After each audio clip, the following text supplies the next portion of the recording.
soleh iku papat badane mukmin anut ing syariat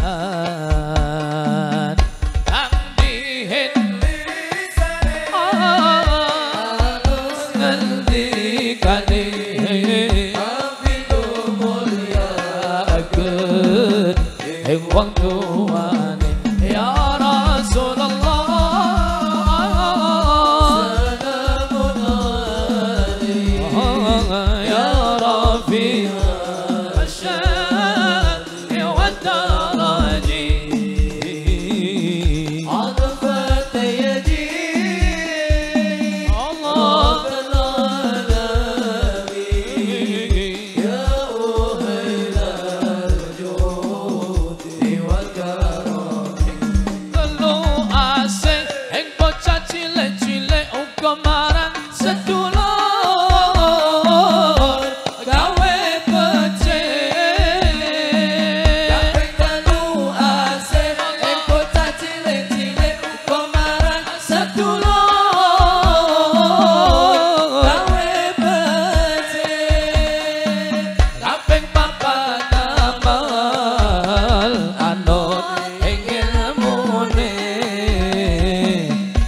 tanggung jawab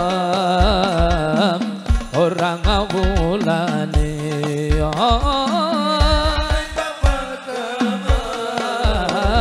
anut ilmune Allah tanggung jawab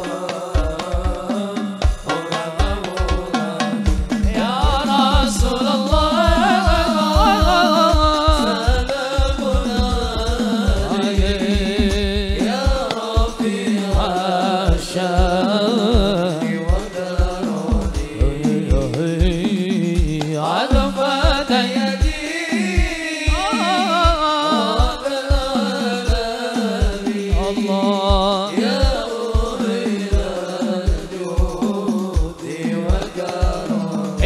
saking ulama awen pitutur alamat bocah dadi cucuk iku saking ulama awen pitutur alamat bocah dadi cucuk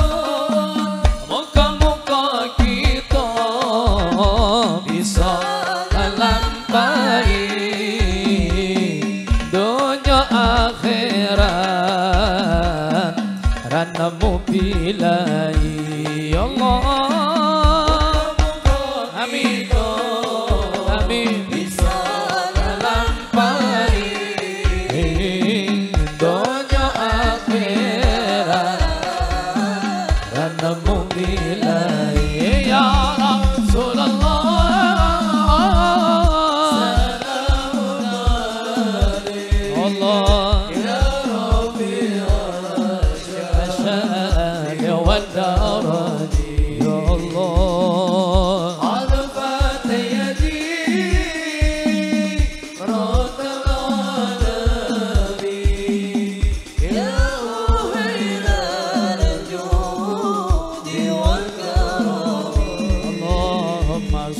وسلم وبارك عليه وعلى